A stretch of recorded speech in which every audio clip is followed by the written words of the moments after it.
Hi,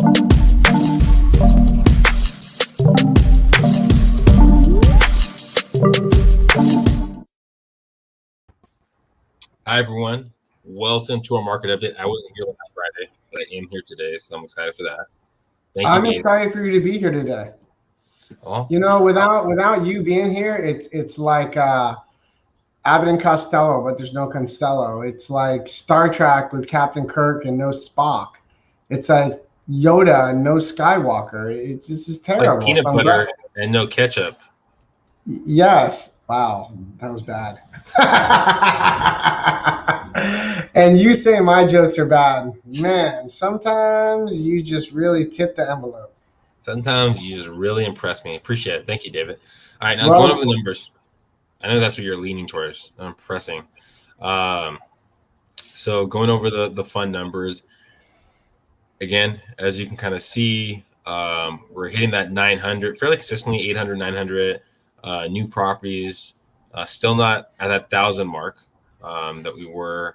We start getting to later in June or so, but it is getting better. It's getting, I mean, more inventory, so that's definitely positive. Sold properties, yeah, as you can kind of tell right here, most of the properties hit the market, go off the market. Now, in the 700, same kind of thing. So you kind of take a look at those numbers. Something I wanted to jump into it fast. We've been doing different communities, and one community I wanted to jump into was Rancho Santa Fe. I thought this would be fun for people. So if you look at the sold prices in Rancho Santa Fe in 2019 on average was 2.16. And in 2021, this year has gone up by $1 million in sold properties. Now it's average, it's not median. You're talking about detached, active, attached townhomes, things like that. Another thing to really jump into, look at the sold properties.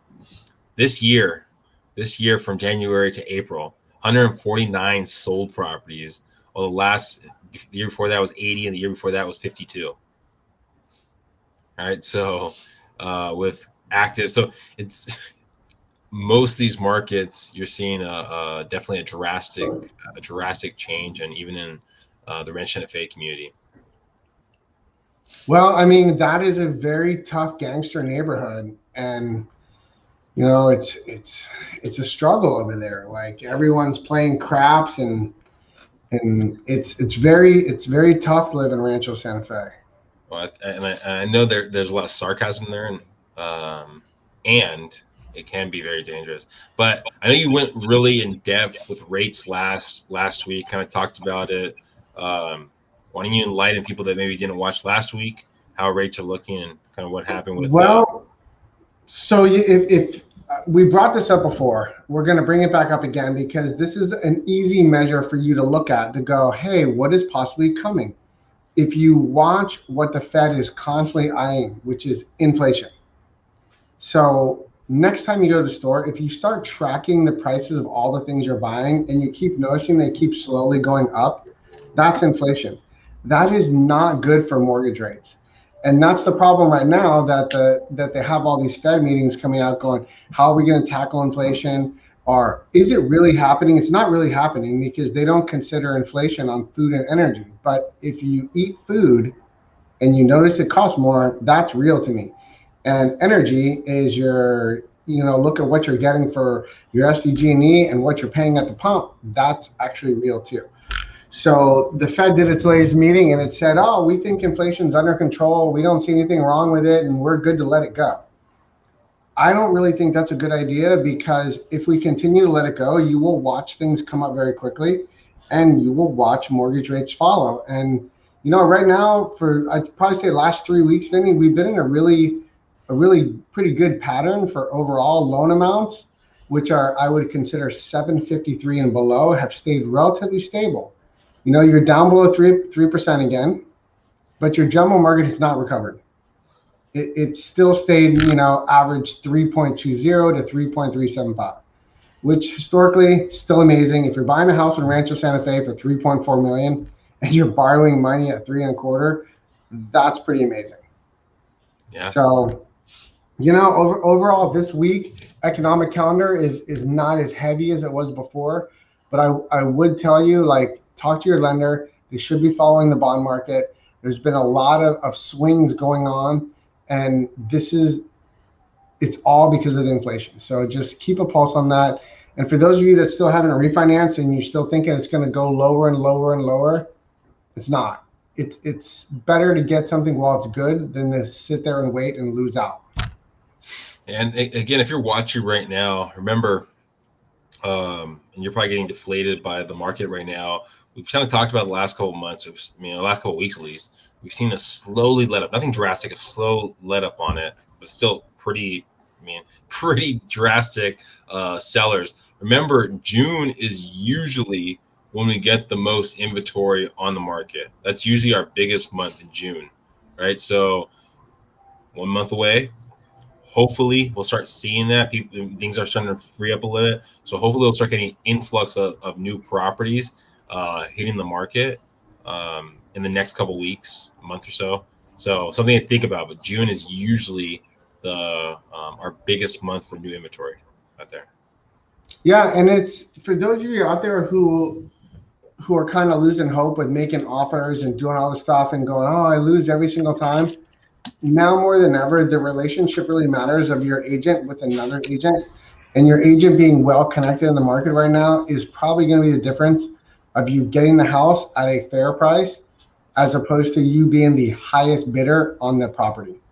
And I mentioned that because I have a couple clients that recently all got their deals accepted, but it was only because the agent knew the other agent on the other side and they worked together to make all parties win. Because you don't unless you want to overpay. If you want to overpay, then I have some Chinese Louis Vuitton bags that I'm selling for full price. Oh, full price in China or? No, here. From China. From China. Louis Vuitton. Imitation Louis Vuitton bags. No one wants to buy those, right? Just like nobody wants to pay more than something's worth. So make sure you're with a good agent. We can't stress this enough. Like broken record, your agent really matters immensely now. Otherwise, you're not going to get your offer accepted. Yeah, definitely. I mean, it's there's a couple things that we always talk about that are broken records. So yeah, definitely be aware of that. Understand what the property's worth. But yeah, June. For a lot of people out there, are getting deflated, and maybe it's not the agent, maybe it's the pricing, whatever it might be, right? There's always going to be some factor of why your offer wasn't accepted, but hold out hope. We should get more inventory in the coming weeks, so hopefully there'll be a bigger market. And remember, we talked about it before. End of last year, beginning of this year, that the downtown market was a great market that was kind of undervalued a little bit. I mean, that's picked up. I mean, maybe not as drastic as the detached market. There's also a new build community in Valley Center that I just recently found out about that was actually fairly nice and pretty affordable when you're talking about in the 600s for what you can get for value out there. There are pockets available for properties, and maybe it's the new build avenue. If you have time to wait, that could be the avenue for you. So talk to your realtor, talk to your lender, and see what's possible so you can make the best educated decision possible. Any last words you want to throw out there, David? No, this is going to be an interesting week. The bond market's reacting to what everything's going on. I would just really, especially if you're making offers right now and you haven't talked to your lender in a while, make sure you talk to them. You don't want to get a surprise going, oh my gosh, before the rate was 2.25%, and it turns out now it's 2.875, which if the last time you talked to your lender was over a month ago, that could be the case for you because things have changed on FHA and VA. It's not rock bottom where it was before. Yeah. So, just open, clear communication with all parties, and that should help you out. Yeah. Knowledge is power, and communication will help you get there. And unearned wisdom is dangerous. All right, thank you guys. And that is actually true. It takes you a second to think about it, but very true right there. All right. That's a deep comment. That's deep. Very deep. That's deep.